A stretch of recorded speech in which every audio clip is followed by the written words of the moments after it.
반갑습니다. 목소리가 너무 작습니다. 크게 하겠습니다. 할렐루야, 반갑습니다. 진적에 와서 인사를 드렸어야 하는데 제가 저희 잘난 얼굴도 아니고 또 그렇다고 해서 못난 얼굴도 아닌데 여러분들에게 와서 인사도 드리고 여러분들에게 더욱더 감사했어야 되는데 연약하고 부족한 밖에 없는 자 들리세요? 예, 연약하고 부족한 자라 이제 왔습니다. 용서하고 들어주시기 바랍니다. 대신 제가 여러분들을 만나려고 어제 사우나도 갔다 왔습니다. 그리고 때도 밀었어요, 사실은. 그리고 미장원도 갔다 왔습니다. 그것도 세라 미용실에 미장원도 갔다 왔습니다. 그리고 심지어 보겠지만 이게 멋지게 화면 띄워주세요. 얼굴에 마스크팩도 했습니다. 여러분들을 만나려고. 저를 모르는 몇 번을 위해 제가 자신이 한번 소개하도록 하겠습니다. 저는 여러분들의 기도와 여러분들의 선교비로 살고 있는 양주 옥정 신도시에 개척한 동행교회 이장우 목사입니다. 그것도 2020년 2월 29일 4년마다 한 번씩 있는 2020년 2월 29일 코로나와 함께 무식하게 개척을 했습니다.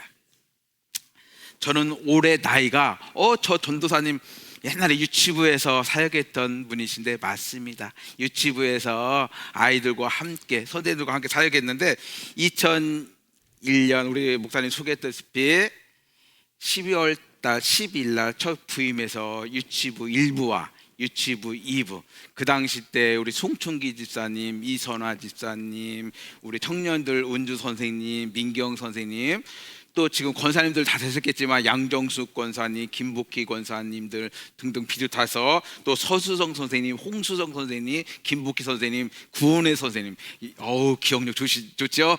그 많은 선생님들과 함께 사역을 했고요. 유치부에서 제가 사역자의 남자임에도 불구하고 김명선 목사님께서 저를 유치부에 정권을 임을 하셔갖고요 유치부에서 사역할 수 있도록 유년부, 초등부, 중등부, 고등부, 청년부는 남자 사역자들이 많이 있었지만 유치부에서 남자 사역자를 뽑는다는 것은 쉽지 않아요. 왜요? 유치부는 예쁘게 율동도 이렇게 해야 되고 그 다음에 만들기도 해야 되고 많은 것들을 해야 함에도 불구하고 목사님께서 저를 사랑하셔서 유치부에 사역을 할 수 있도록 사랑해 주시고 또한 지지해 주시고 또 모든 정권을 저에게 다 위임하셨어요. 그래서 유치부는 전도사님 마음대로 하십시오. 유치부는 열심히만 하시면 됩니다. 그래서 열심히 했던 것이 지금까지 그 열정과 그 뜨거움이 제가 개척교회 한 동행교회에서도 그 열정으로 지금 또 사역을 하고 있는데요.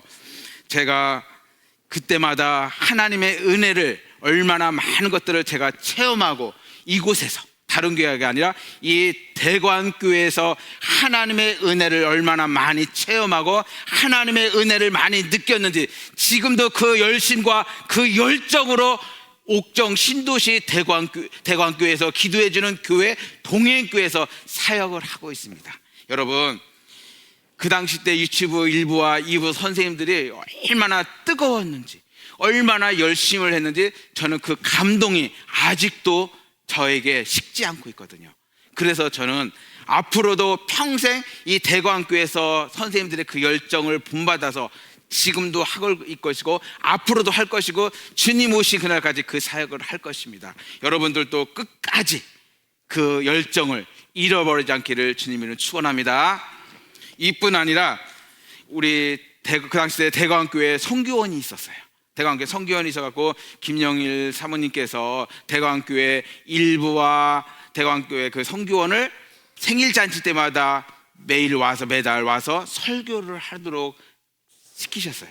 그래서 대관교회 아이들하고 설교를 할 때마다 김영일 사모님께서 그냥 안 보내고 봉투를 하나씩 주시면서 이거를 책을 사보라고 하면서 저는 그 돈으로 열심히 책도 사고 그 돈으로 굶지 않고 지금까지 제가 왔던 것 같아요.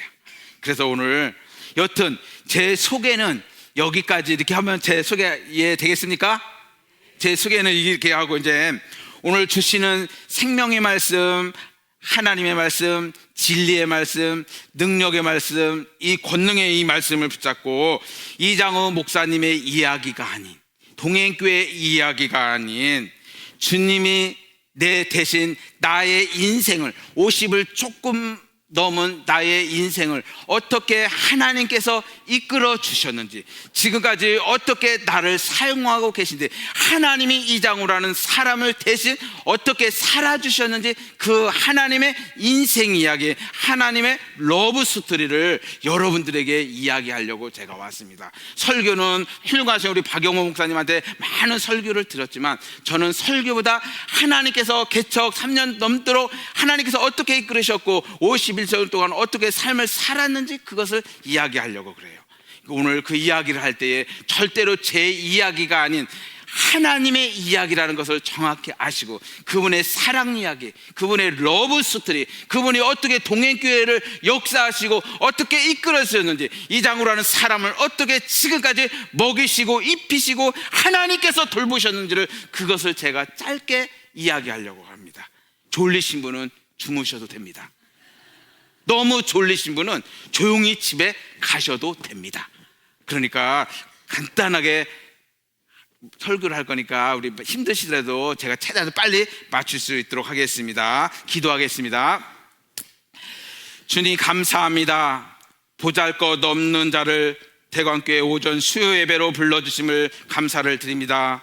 주님의 임재에 가득한 이곳에 제 이야기가 아닌 하나님의 이야기를 하려고 합니다. 하나님의 러브 스토리, 사랑 이야기를 하려고 합니다. 하나님이 내 인생 대신 살아주신 이야기를 하려고 합니다. 이 시간 저희 자랑이 아닌 주님만 자랑하게 하옵소서. 주님만 드러나게 하여 주시옵소서. 예수 그리스도만 높여지게 하여 주시옵소서. 예수님의 이름으로 기도드립니다. 아멘. 여러분, 주님이 내 인생을 어떻게 살아주셨는지를 제가 오늘 구체적으로 이야기할 건데요, 여러분들이 오늘 그 말씀을 들을 때에 힘드신 분들도 계실 것이고, 또 마음이 어려우신 분들도 계실 것이고, 또 짜증나신 분들도 계실 수도 있겠지만, 저 오늘 제 이야기가 아닌 하나님의 이야기라는 것을 정확히 기억하시고 여러분들이 그 말씀을 들으셨으면 좋겠습니다. 여러분, 혹시 양주 옥정 신도시가 어디 있는지 아십니까? 아세요? 양주 옥정 신도시는요 7만 5천 세대가 살고 있는 작은 미니 신도시입니다. 그럼 어디에 위치했냐면, 왼쪽에는 덕계리가 있고 오른쪽에는 포천이 있고 그 가운데 중심에는 옥정 신도시가 있습니다. 그 가운데에 저희 교회가 아주 옥정 중심 상가에 위치해 있습니다. 쉽게 말씀드리면, 이 대광교회에서 쭉 북쪽으로 50분 동안 차로 가면은 옥정 신도시가 나옵니다.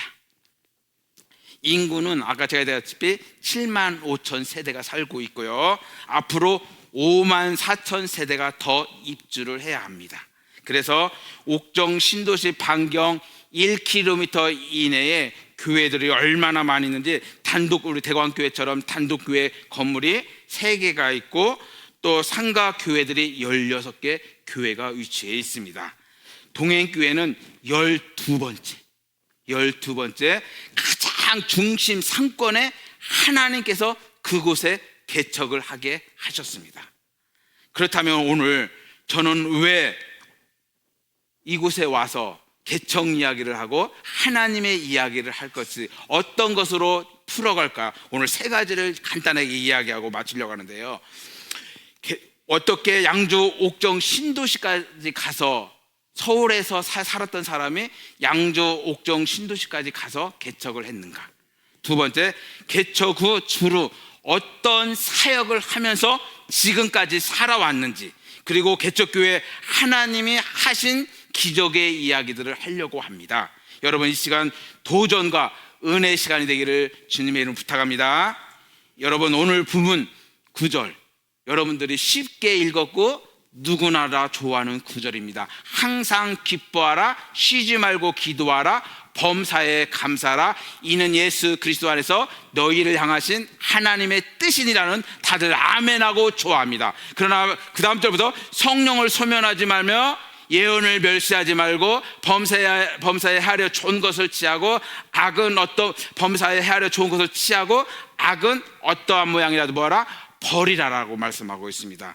여러분, 어떤 상황 가운데 있을 때에, 어떤 힘든 가운데 있을 때에, 어떤 고난의 길에 있을 때, 어떤 아픔 가운데 있을 때에 내가 기뻐할 수 있다? 그런 분들 계실까요? 없습니다. 저는 기뻐하지 않았어요.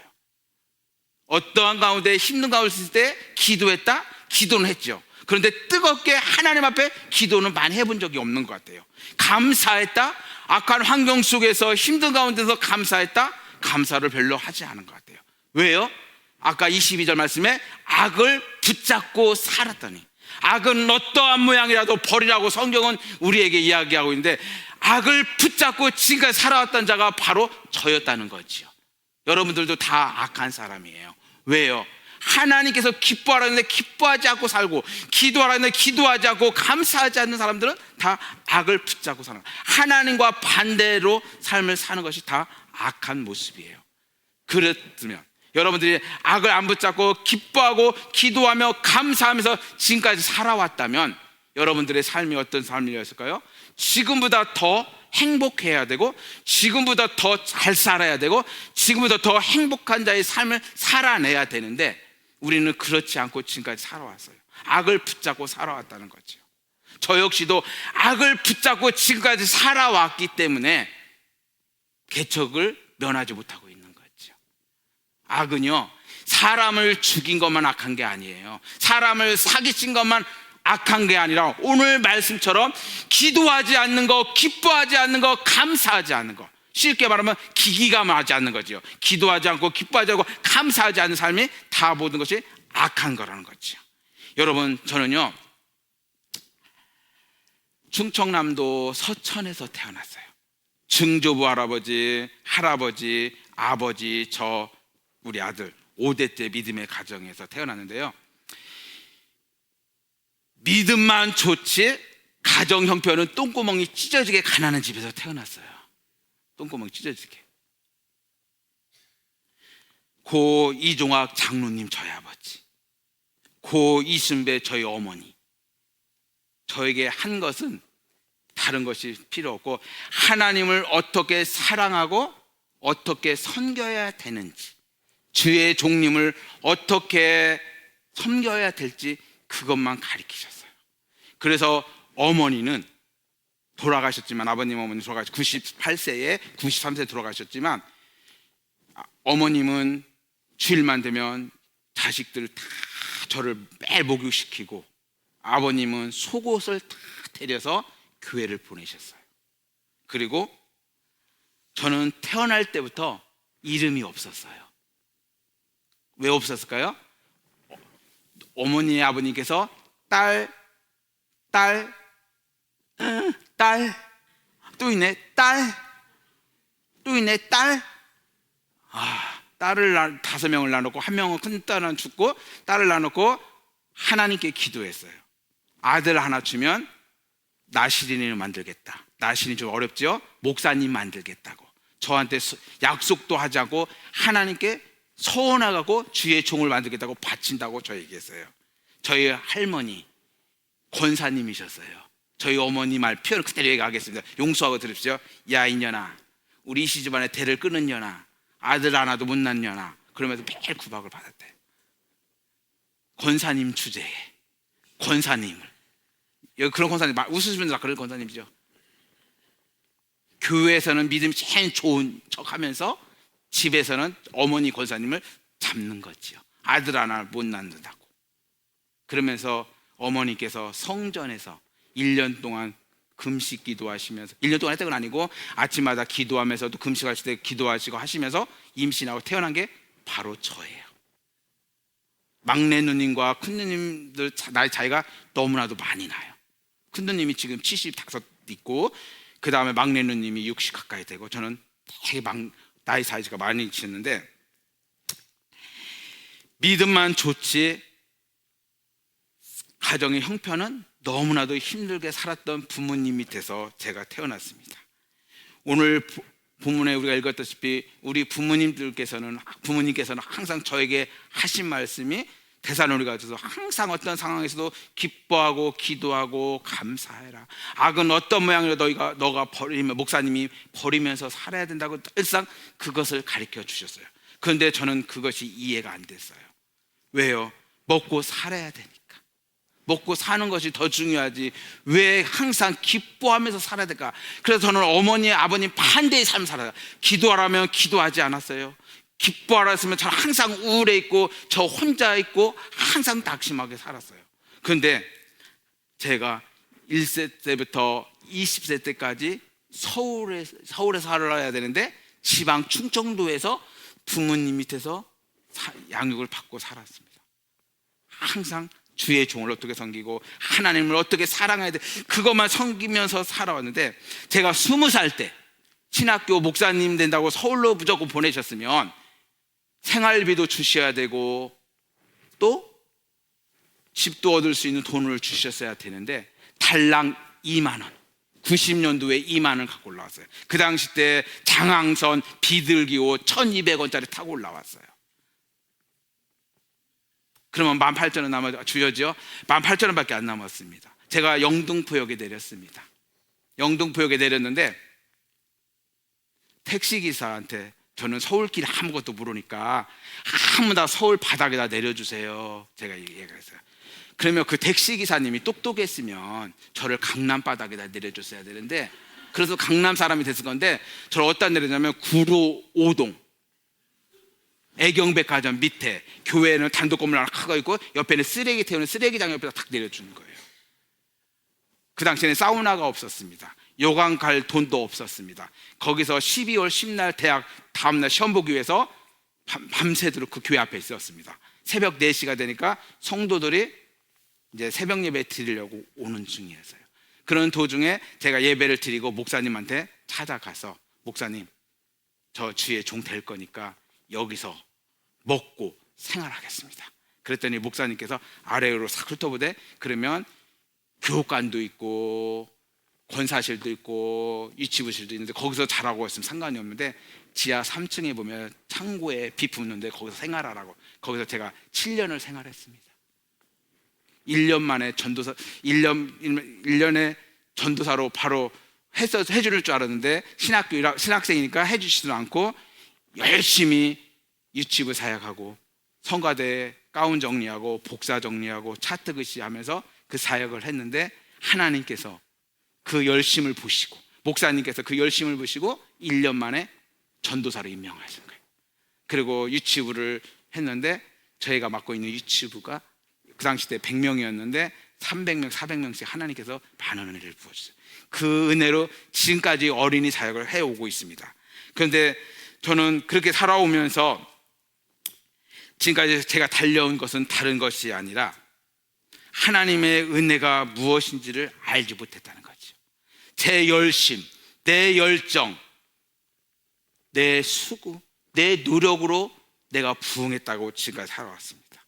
그러면서 제가 여기까지 왔는데요, 저는 부교육자를 지금까지 이 21살 때부터 제가 46년 때까지 어떻게 되냐면요, 전임 수석 부목사로 하기 전까지는요 40대의 마지막 교회에서 40대의 부목사를 했습니다. 부목사를 했는데 마지막 이 교회는 부교육자에게, 부목사님에게 사택을 주는 교회였습니다. 그러나 부교육자들을 담임 목사님께서 홀대했습니다. 제가 그 교회를 갔는데 목사님께서 처음에 갔는데 이장우 목사는 할 줄 아는 게 아무것도 없다, 어린이 사역만 해서 아무것도 할 수 없으니까 여러분들이 내가 이 목사님을 불쌍해서 뽑았다고 이야기했습니다. 그리고 저는 한 달도 안 돼서 그 교회 성도 4,272명을 성도들 전화번호와 이름을 다 외웠습니다. 기가 막히죠? 그러면서 목사님께서 저를 핍박하기 시작해갖고 4년 동안 목사님한테 가진 핍박과 모욕을 다 당하면서 거기서 4년 동안 있었습니다. 목사님께서 다른 부교육자들을 얼마나 핍박하는지 미워하는지 한 달도 못해서 부교육자들이 다 사임을 하고 떠나는 거예요. 근데 저는 4년 동안 사역을 했습니다. 그리고 그 교회에서 4년 차 되고 아들이 중학교 입학을 배정을 받아놓고 12월 10일쯤 담임 목사님께서 저를 부르시는 거예요. 교회에 사임하라고. 이유도 없이. 그래서 제가 이유를 물었습니다. 목사님, 이유가 뭘지요? 왜 사임하라고 그러죠? 그랬더니 목사님께서 성도들이 너를 되게 좋아하니까 내가 힘들다라는 이유로 제가 교회를 나오게 됐습니다. 그런데 중학교 배정을 받아놓고 사택에 사는데 교회 집을 넣어야 되는데 갈 곳이 없는 거예요. 제가 갈 곳이. 그래서 카드 현금 서비스 500만 원을 받고 교회 반대 방향 성도들이 한 명도 안 사는 곳에서 거기서 살고 있습니다. 그런데 그 당시 때 제가 지하의 집에 살면서 지하 단칸방에 살면서 너무나도 힘들고 어려운 나날을 보내는 삶이었습니다. 그런데 아들이 중학교를 입학했는데 공부를 얼마나 잘하는지 전교 1등을 하고 3년 동안 반장과 회장을 놓지 않고 또 매일 중학교 들어갔는데도 장학금을 타고 오는 거예요. 어려운 형편에, 제가 놀고 있는 형편에. 이 아들이 대광교회 선교원 출신이에요. 여러분, 대광교회 선교원 출신. 저는 금방 사역지가 될 줄 알았는데 사역지가 6년 동안 되지 않는 거예요. 그래서 부목사 이력서를 248통, 담임 목사 이력서를 72통을 원서를 넣었지만 어느 교회 하나 저를 받아주는 교회가 없었어요. 그리고 쌀을 싸게 산다는 것을 제가 듣고 굶기 힘드니까 동사무소 갔는데 그 젊은 선생님께서 젊은 저에게 기초 수급자를 한번 영세민을 신청해 보라는 거예요. 이 나이에요? 할머니 할아버지만 되는 게 아니었는데 제가 가서 젊은 나이에 기초 수급자가 된 거예요. 여러분, 단칸방에 살면서 어려운 상황 가운데서 제가 한 것은요, 하나님 앞에 제가 한 것은 3가지밖에 없었어요. 무엇일까요, 여러분? 그것은 하나님께 원망하는 일밖에 없었어요. 열심히 사역을 했던 사람이 왜 하나님께서 6년 동안 나를 가둬 놓는지, 왜 하나님 나를 이렇게 힘들게 하는지 하나님 원망만 했던 시간이었고, 또 가난한 부모님 밑에서 제가 성장한 거, 부모님 원망, 도와주지 못하고 금수저로 태어나지 못하게 한던 부모님 원망을 했던 거, 또 3번째로 저를 이유도 없이 교회에 나가라고 하셨던 그 목사님 원망하면서 내가 그 목사님보다 더 성공하고 더 성장해서 내가 그 목사님의 모든 것들을 다 짓누르리라, 그 악을 붙잡고 지금까지 살아왔습니다. 제가 목사로서 한 것은 힘들수록 원망, 힘들수록 불평, 힘들수록 좌절, 힘들수록 낙심만 하며 살았던 자가 바로 저였던 거죠. 여러분, 저는 아들에게 해줄 것이 없는 목사였고, 사역지가 열리지 않는 목사님이었고, 길이 열리지 않는 주의 종이었습니다. 그래서 아들 고등학교 3학년이 되었습니다. 특목고를 들어갔습니다. 고등학교 들어갔는데 차라리 이럴 거면 자살해 죽자. 길도 열리지도 않고 아들한테 해줄 것도 없고 아내한테 해줄 것도 없고 이러려면 차라리 내가 죽어버리자. 그래갖고 제가 마포대교 갑니다. 거기서 다리를 난간을 붙잡고 이것을 놓고 죽어버리자. 이럴 거면 내가 왜 살아서, 내가 왜 목사가 돼서, 왜 하나님 나를 주의 종을 만들어서 이렇게 했냐고 죽으려고 하는데, 그 물결에서, 한강 물결에서 아들의 음성이 들립니다. 아빠 거기서 뭐해? 아빠 거기서 뭐해? 하나님의 음성을 들렸습니다. 하나님께서 너 거기서 뭐해? 너 거기서 뭐해? 아들 사진 한번 보여주실래요? 네, 이렇게 잘생긴 저희 아들입니다. 저희 아들이 아빠 거기서 뭐해? 그리고 저는 마음을 다잡고 마음을 다시 정리하고 교회와 가정집에 와서, 가정 단칸방의 집에 와서 그 당시 때 만들었던 간판입니다. 이 간판을 단칸방에 지하 단칸방에 만들어 놓고 주부를 만들고 교회를 개척을 해야 되겠다. 그래서 시작은 사전 1년 더 했죠. 5년인데 개척을 하자고 그 집에서 개척을 시작합니다. 이런 찬송가도 있죠. 높은 산이 거친 들이 조막이나 궁궐이나 내 주 예수 모신 곳이 그 어디나 하늘나라 할렐루야 찬양하세 내 모든 죄 사함받고 주 예수와 동행하니 그 어디나 하늘나라. 저는 지하 단칸방에서 개척을 했습니다. 딱 일주일도 안 돼서 아들 봄방학 때 겨울방학 때에 주인 아주머니께서 그 집을 비워달라는 청척병력 같은 소리를 합니다. 전세로 800만 원을 올려줄지 이사 갈지 목사님 마음으로 하세요. 믿음이 좋은 우리 사모님, 3살 많은 저희 누님 연상이거든요. 사모님은 저한테 이렇게 합니다. 목사님, 우리 지하 단칸방에서 하나님께서 단독 건물로 우리 상가교회로 이사 가게 하려는 것 같아요. 개척을 시키시려나 봐요. 예전 같으면 택도 없는 소리 좀 하지 마. 가진 것도 500만 원 현금 서비스 받았고 지금 돈도 없는데 무슨 개척이고 지상으로 가겠어. 그랬을 건데 맞아. 하나님이 우리를 더 좋은 곳으로 하나님이 이동시켜 주시려고 그러는구나 하고 감사했어요.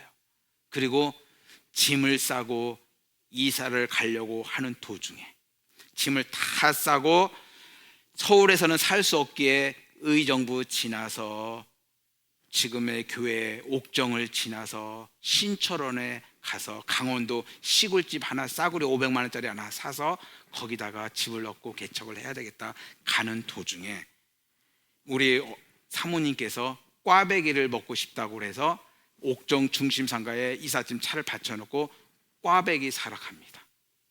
저는 그 당시 같으면 배고픈 거 참아 돈도 없고 이사 가는데 그 꽈배기가 먹고 싶어 했을 건데 지금은 저는 그렇지 않았습니다. 어서 사와. 배고프지? 저는 용달차 안에서 기다리고 있었습니다. 그랬더니 신도시다 보니까 건축 분양업자들이 아저씨 여기 상가 구경 좀 하세요. 좋아요. 그리고 문을 열고 사모님 기다릴 겸 갔는데 와 여기다 개척했으면 좋겠다. 속으로만 와 이게 교회 이런 데다가 교회하면 좋겠구나. 이게 아파트도 많고 개척하고 싶다. 그리고 용달차 안으로 이제 구경하고 내려가는 차에 세종에서 동기 목사님이 전화 옵니다. 형님 목사님 어떻게 잘 지내세요? 지금 뭐 하고 지내세요? 그러면 잘 지낸다고. 그랬더니 계좌번호 하나 찍으세요. 다 그러시는 거예요. 계좌번호 하나. 그래서 제가 찍어드렸어요. 찍었더니 사람이 돈이라는 게 바로 찍고 싶잖아요. 통장에. 아주 잠깐만요 하고 통장에 갔는데 거기가 딱 1,000만 원이 찍힌 거예요. 1,000만 원. 아까 그 상가가 얼마였냐면 제가 얘기 안 했는데 그 상가가 1,000에 110만 원짜리였던 거예요. 그래갖고 제가 그 1,000만 원짜리 갖다가 바로 그 교회를 상가를 계약합니다. 그리고 나서 짐을 풀어야 되는데 풀 돈이 없으니까 아저씨 짐 다 이삿짐으로 가져가세요. 나중에 제가 찾으러 오겠습니다. 그리고 그 상가에서 개척을 시작합니다. 그리고 다음 날 하나님께서 상가 계약을 1,000만 원에 하게 하셨으면 하나님께서 사택도 이 근처에 주시겠다라는 생각이 오는 거예요. 그럴 땐 미니 신주사 보니까 분양아파트, 공공임대아파트, LH 아파트가 3개가 있는 거예요. 분양아파트는 갈 수가 없고 LH 아파트 아니면 공공임대 아파트인데 하나님께서 LH 아파트는 허락하지 않으시는 거예요. 그래서 누가 분양받은 공공임대 아파트 10년 살면서 내 집 되는 건데 1,800만 원짜리가 있다고 하는 거예요. 우와, 이 큰 30평짜리가 1,800만 원짜리가 있구나 싶어갖고, 와, 저거로 가고 싶다. 돈이 있어야죠. 그런데 아까 제가 얼마 있었죠? 500만 원 있었잖아요. 그 500만 원, 1,000만 원은 계약금이고 500만 원 이사 비용 있는 거, 500만 원, 300만 원은 이사 비용 주고 200만 원은 그 사택을 계약금을 겁니다. 사택. 그리고 있다가 그거 보고 와서 교회 와서 이제 건축하는 거에 대해서 이제 리모델링도 해야 되고 하고 있는 도중에 아까 그 목사님이 다시 전화 옵니다. 목사님 어떻게 잘 지내고 있냐? 잘 지내고 있다. 왜 이렇게 큰 돈을 보냈냐고 제가 말씀드렸더니 그것은 집을 얻으라고 준 돈이지 용돈 쓰라고 준 거 아니다. 사택을 얻으라고. 근데 저는 뭐 했어요? 그걸로 계약을 했잖아요. 교회 상가 계약을 했잖아요. 그러고 있다가 아파트 사택을 200만 원 주고 계약하고 있다가 다음날 이제 잔금 치르러 돈도 없는데 잔금 치르러 가야 되는데 날짜가 왔으니까 면담을 해야 되는데 갔는데 이 집이 1,800만 원짜리가 아니고 1억 6,191만 원짜리인 거예요. 응? 아니 1,800만 원이라고 할 때는 언제 1억 6,190만 뭐예요? 그럴 때 1,800만 원은 보증금이고 1억 6,191만 원은 1억 6,191만 원은 아파트 회사와 대출이래요. 집단 대출이라는 거예요. 그러면 제가 여러분도 알다시피 기초 수급자잖아요. 돈도 없잖아요. 근데 1억 6,191만 원을 제가 어떻게 만들어놔요? 근데 1금융권 국민은행 우리은행에 있고 2금융권 신협농협에 와 있고 3금융권 캐피탈이 와 있는 거예요. 그래서 1금융권에서 저한테 그런 거예요. 목사님 세금 영수증 주세요. 월급 명세 주세요. 아무것도 없는 거예요. 그러면 대출 조건이 안 됩니다. 집 붙들어 갑니다. 200만 원 띠끼게 생긴 거예요. 기가 막힌 돈을. 그리고 두 번째 2금융권 신협농협을 가는데 그쪽에서 다시 부르는 거예요. 거기도 역시 월급 명세서 세금 영수증 달라. 거기도 역시 제가 없다고 하니까 안 됩니다. 그래서 제가 낙심하고 눈물을 짓고 오는데 신협 인천지점에서 신협에서 지점장님이 잠깐 오세요. 목사님 그러면 사모님 거하고 혹시 카드 쓴 거 있으세요? 물어보시는 카드. 사모님 거 7개, 제 거 5개 돌려막기 한 것이 쓴 것이 사모님 것이 700만 원, 제 거 200만 원이니까 900만 원 돈으로 해갖고 1년 거 쓴 거를 내보내니까 그럼 이걸로 대출해 주겠습니다. 해갖고 1억 6,191만 원 대출해갖고 그 집에 들어갑니다. 사택까지. 그리고 하나님께서 사택도 빈집 들이고 새 건물이니까 사택도 하나님이 들어가게 하셨고 교회도 하나님께서 주셨고 이제 교회 관건이죠. 교회 이제 리모델링을 해야 되고 교회를 꾸며야 되는데 세 군데 업체가 있었습니다. 두 군데는 3천에서 4천을 요구했고 한 군데는 교회 집사님이 하시는데 2천만 원에서 끝낼 수 있습니다 라고 얘기했습니다. 그리고 2천만 원짜리 집사님하고 계약을 합니다. 공사를 하고 있는데 일주일 만에 공사가 끝나는데요, 이틀 있다가 이 집사님께서 저한테 목사님 300만 원 재료비를 주셔야 되는데요, 응? 공사 다 끝나면 주는 게 아니었어요? 이거는 정기 재료예요. 돈이 없습니다. 그런데 제가 이사가 했더라도 이사하면서 정리하다 보니까 아들 보험증권이 있는 거예요. 10,000원씩 부은 게 10년 동안 340만 원이 부어있고 해약하면 301만 원인 거예요. 그래서 해약하는 게 나아요? 갖고 있는 게 나아요? 그러니까 해약하라고 301만 원을 해갖고 공사비를 주었습니다. 그리고 이틀 있다가 또 4일 되죠? 또 200만 원을 달라는 거예요. 200만 원을. 이게 무슨 절이냐니까 이거는 다른 전기 재료값이다. 데콜 타일 값이다. 200만 원 제가 또 어디 있습니까? 4일째 공사하는 도중에 80 먹은 우리 장모님께서 다쳤다고 저한테 오라는 거예요. 그리고 저하고 우리 집사람하고 갔어요. 갔는데 고관절이 디테브가 갇혀갖고 상계 백병원 쪽에 가서 수술시키려고 있다가 자리가 없어서 우선 저희 집에다 있다가 사택에 있다가 내일 모레 수술시키려고 저희 집으로 데리고 왔어요. 아파트에. 아파트 왔는데 제가 이제 어머니 모셔다 놓고 지방에 암 환자 사역, 치유 사역하고 밤에 12시쯤 왔는데 장모님께서 나 기도해 주라, 목사님 나 좀 기도 좀 해주세요. 아파 죽겠어요. 그랬더니 어머니 내일 모레 수술할 거니까 조용히 그냥 계세요. 그러고 있는데 하나님께서 저한테 다 그런 음성이 들리는 거예요. 너는 치유 사역한다면서 암 환자 사역한다며 왜 네 장모를 위해서 기도 안 해주니? 네 장모를 위해서 기도해 주라고 제가 그날 기도해 줬어요. 밤에 기도하고 저는 새벽 아침에 공사 때문에 그 다음날 아침에 일찍 일어났는데 장모님이 일어나서 음식을 다 해놓고 일어나 계신 거예요. 치유가 된 거예요. 누가 하셨을까요? 주님이 하셨어요. 그리고 고마워서 헌금하겠다는 거예요, 저한테. 그래가지고 노인네가 그동안 기초연금 모아놓은 것들이 딱 얼마냐면 200만 원 있는 거예요. 그 200만 원으로 또 공사비를 지급했어요. 마지막 6일째 되는 날 또 집사님이 얘기하는데 300만 원 더 달라. 어제 300, 200 준 거 이거는 다른 재료비다. 그랬더니 300만 원 제가 어디 있어요, 이 큰 돈이. 그랬는데 시골 교회 저희 누님이 섬기는 교회 목사님이 교통사고 났는데 차만 망가져갖고 차를 누님이 저희 교회 누님이 권사님이 목사님한테 헌금을 해갖고 현찰로 헌금했는데 현찰로 차를 사는 바람에 300만 원을 남아갖고 목사님께서 미안해서 저한테 시골교회 목사님이 저 알지도 못한 시골교회 목사님이 저한테 300만 원을 보내는 거예요. 이걸로 공사비를 다 끝냈습니다. 그리고 토요일 날 되는 날 사촌 형님이 돌아가셨다고 전화가 와요. 저는 돈이 없어갖고 조의금을 해야 되니까 20만 원을 갖고 현금 서비스 받고 조의금하러 가고 문상하러 갔는데 장례식장에 인사하고 오는데 형수님께서 목사님, 도련님 어떻게 사세요? 잘 지내세요? 네, 잘 지냅니다. 계좌번호 하나 찍으세요. 책 하나 사보세요. 해갖고 탁탁 찍어줬죠. 집에 오니까 500도 아니고 1000만 원도 아니고 얼마일까요? 죄송합니다. 빨리 하겠습니다. 700만 원이 찍힌 거예요. 700만 원. 500도 아니고 1000만 원도 아니고 왜 700만 원 찍혔을까? 공사비가 마무리를 짓는데요. 공사 집사님께서 주일날 본교회 예배 드리고 월요일날 잔금 받으러 오는데 700만 원 정도가 필요하다는 거예요. 그리고 결론은 뭐냐면 1480만 원 공사에 1480만 원의 공사가 다 완공했어요. 그때 그 후로 교회 공사는 다 끝났는데 교회 앰프가 있어야 되죠. 피아노가 있어야 되죠. 의자가 있어야 되죠.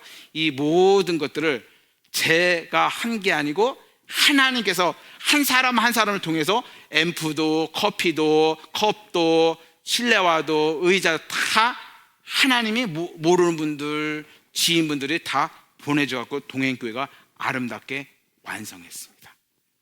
그리고 드디어 2020년 2월 29일 설립 예배를 드려야 되겠다.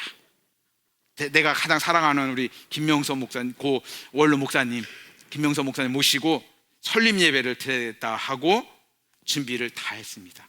그랬는데 2020년 2월 29일 코로나 집합 명령으로 인해서 모임 10명 이상 모이지 못하게 하는 거예요.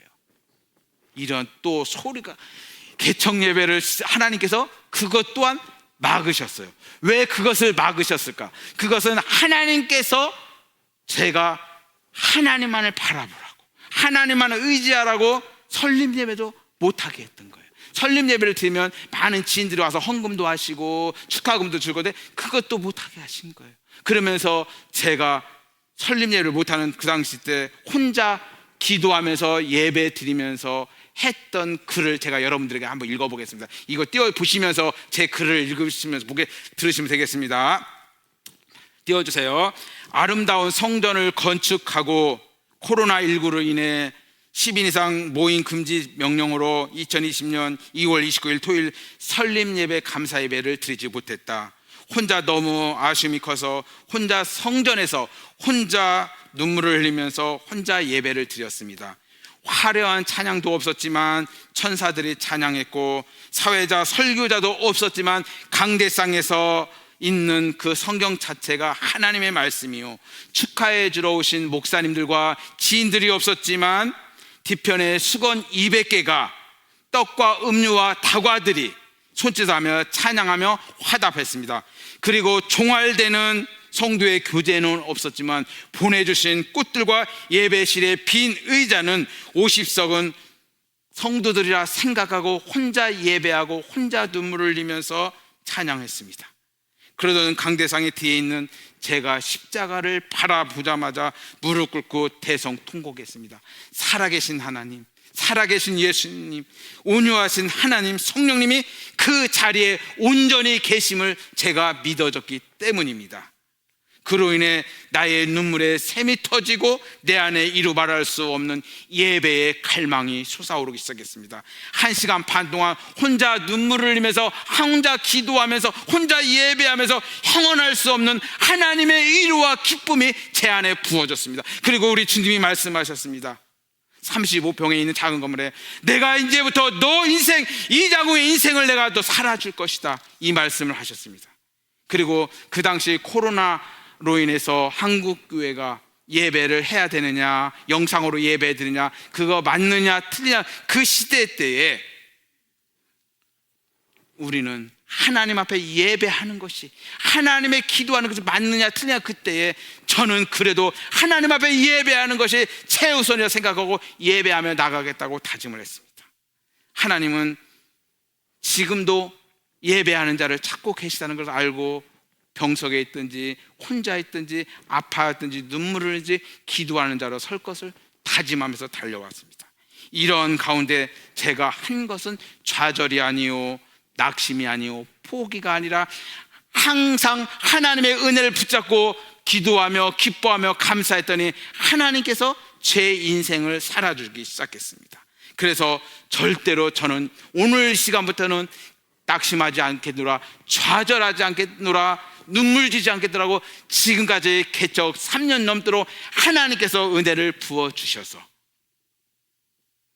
100명까지 하나님께서 영혼들을 보내주셨는데 그것까지도 저의 교만을 꺾으시려고, 그 교만을 꺾으시려고 인공위성 성도들이 한꺼번에 싹 다른 길로 이동합니다. 지금은 21명밖에 안 남았습니다. 그런데도 저는 좌절하지 않고 눈물 지지 않고 감사하며 살고 있습니다. 그러면 제가 개척하고, 빨리 하겠습니다, 개척하고 지금까지 무엇을 했느냐? 아침에 5시간, 오후 5시간, 저녁 5시간 동안 매일 피켓 들고, 아까 보신 분들 계시고 피켓 들고 저렇게 전도하고 있습니다. 저렇게 매일 각 디슈 전도하고 그렇게 전도하면서 지금까지 왔습니다.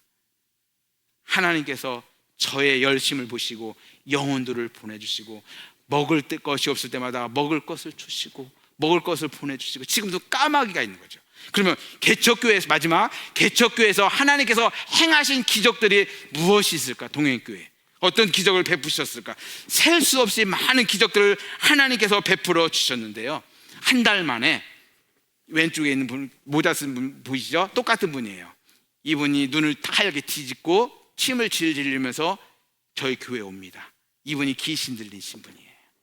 눈을 뒤집고, 그리고 저하고 만나서 상담을 하고 기도하고 빼줬더니 그 다음날 정상적으로 등록하셨습니다. 제가 기도하면서 이분이 하는 말이 있어요. 귀신이 하는 말이에요. 센데? 제가 목소리가 크잖아요. 센데 하면서 귀신이 나가면서 정상을 그 다음날 등록하신 분. 이렇게 하나님께서 첫 열매를 60대 이 성도님을 보내주시니까, 고치시니까 하나님께서 사람을 통해서 동행교회 일주일마다 택배가 끊어지지 않고 오는데 쌀이 와 있지요, 김치가 와 있지요, 또 책이 와 있지요, 심지어 통장에 어느 분 익명으로 돈을 보냈다고. 하나님께서 대신 살아주는 제 인생이에요. 이렇게. 두 번째 사역은요, 띄워주세요. 이 여자 집사님께서 귀와 코, 입이 안 들리, 10시, 11시 마쳐야 되죠. 5분만 하겠습니다. 5분만 하고 마치겠습니다. 죄송합니다. 5분 안에 마치겠습니다. 두 번째 이 성도님 집사님은 가정이 형편이 다 망하게 돼갖고 저한테 돈 빌리러 온 거예요. 여자분이 300만 원만 빌려달라. 알지도 못하는데 개척교회가 무슨 300만 원 어디 있어요. 그래서 남편 데리고 와라, 함께 예배하자, 1:1 예배하자. 그러고 저랑 예배하면서 이 가정이 회복되었어요. 더 중요한 거는 이 가정의 자녀들이, 아들이 3명 있는데 그 당시 때 중고등학생들이 키가 자라지 않아서, 저 왼쪽에 있는데 키가 조금 많은 거예요. 육적으로 놀러 다니고 뭐 할 때 하나님께서 망하게 하시고 나서 1대1로 예배하면서 가정이 회복되면서 자녀들도 하나님이 키가 크게 하고 성장시키게 하나님이 하셨다는 거죠. 그리고 또 세 번째 보겠습니다. 하나님께서 넘겨주세요. 또 세 번째 사역은 하나님께서 골수기증을 기다리는 송 집사님이 계셨는데, 이분 안수사님께서 백혈병에 걸려갖고 골수기증을 기다리고 있는 거예요. 그래서 하나님께서 저한테 이 성도님을, 네 집사님을 네가 기도해줘라, 치유될 것이다. 그렇게 했으면 얼마나 좋아요. 그렇게 안 하시고 네가 골수를 빼줘라. 저요 10년 전에 저 골수 한번 해줬거든요. 하지 마세요 여러분, 미안합니다. 겁나게 아파요.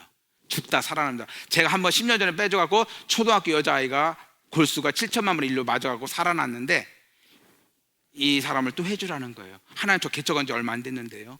이제 그렇게 왜 그러세요? 저한테 하지 않고 순종했어요. 순종하고 기도하고 끝나고 나서 집사님 제가 기도해 줄 테니 골수 기증 해줄 테니까 병원 의사한테 얘기해라. 골수 맞으면 내가 해주겠다고 했는데, 그 다음날 전화도 안 오고 한 달, 두 달 있다가 전화 안 오는 거예요. 전화가 안 오니까 저는 너무 좋은 거예요. 왜요? 왜? 제가 안 빼줘도 되니까. 아니면 죽으셨나? 라는 생각이 드는 거예요. 그러고 나서 두 달 있다가 집에 갔는데 퇴원하고 계신 거예요. 그래서 이거 어떻게 된 거냐 물어보니까, 목사님이 기도해주고 간 날 유전자가 저하고 똑같은 7천만 분의 1로 맞아서 저에게 2명이 와서 제가 다른 거를 골수를 채취해가고 맞아갖고 제가 살아났습니다. 그러시는 거예요. 제가 하나님한테 그래서, 하나님 제 거 빼주라고 할 때는 언제고, 왜 이 성도님, 이 집사님 왜 이렇게 다른 사람을 통해서 회복시키셨습니까? 그러니까 내가 네 믿음을 보았다. 네 믿음을 달아보았다. 네가 순종 안 했으면 네 거로 할 건데 네가 순종했기 때문에 내가 다른 사람을. 근데 집에 갔는데 이 집사님이 입이 어눌한 거예요. 어눌한 거예요. 묵단 이렇게 말씀하시는 거예요. 그래서 왜 그러냐 할 때 골수 기증이 너무 세다 보니까 트러블이 생기는 거예요, 이분하고. 그래서 제가 로마서와 에베소서를 외울 때까지 매일 읽어라, 하루에 100장씩이라도 읽어라. 이분이 한 달을 수고해가고 입이 다 풀어졌습니다. 하나님이 그렇게 인생을 살아주셨는데, 더 많은 건데 시간 상관계상 제가 마치겠습니다. 하나님께서 저에게 이런 치유 은사도 주시고 동행교회 지금까지 사역하면서 먹을 것도 주시고 입을 것도 주시고 월세 관리비 밀리지 않게 지금까지 하나님께서 이끌어 주셨을까? 그것은 제가 오늘 본문의 말씀처럼 항상 기뻐하고 기도하고 감사하고 악을 붙잡고 안고 살았더니 하나님께서 내 인생을 대신 살아주신 줄 믿습니다. 여러분 인생 가운데 지금 자녀 때문에 힘드니까, 손주 때문에 힘드니까, 무엇 때문에 낙심 가운데 여러분들이 있습니까? 기뻐하십시오. 기도하십시오. 감사하십시오. 그럼 여러분들 가운데 하나님의 기적이 일어나는 줄 믿습니다. 동행교회 이런 기적의 사건들이 한두 개가 아니에요. 수백 개가지예요. 최근에 하도 중국산 김치만 누가 보내주셔갖고, 하나님 나 한국산 김치 먹고 싶어요. 박선우 권사님 제가 그랬어요. 한국산 김치 주세요. 그때 어느 분이 또 한국산 김치를 잔뜩 보내주셨더라고요. 이렇게 하나님이 제 인생을 목사님이니까 살아주시는 게 아니에요, 여러분. 내가 힘든 환경 속에서, 악한 환경 속에서도 기뻐했더니, 기도했더니, 감사했더니 하나님께서 제 인생을 살아주신다는 거죠. 그렇다면 목사님 인생만 살아주는 게 아니라 저와 여러분들의 인생도 하나님이 다 살아주시는 줄로 믿습니다. 절대로 낙심하지 않길 바랍니다. 좌절하지 않길 바랍니다. 여러분들이 오늘 시간부터 여러분들 삶 가운데 기간만 하시기 바랍니다. 기기가 뭐냐면 기뻐하라, 기도하라, 감사하라 하면 하나님께서 여호와 여러분들에게 이렇게 축복하실 것입니다. 마지막 구절 띄워주세요. 마지막 구절 시작. 여호와의 인자하심과 인생에게 행하신 기적으로 말미암아 그를 찬송할지로다. 그가 사모하는 영혼에게 만족을 주시며 줄인 영혼에게 좋은 것으로 채워주시미로다. 아멘. 기기간만 하면 하나님께서 여러분들의 모든 것들을 다 채워주시고 책임져 주시는 줄 믿습니다. 그 은혜가 저와 여러분들 가운데 늘 경험되어지고 기적이 끊어지지 않기를 주님을 축원합니다. 살아계신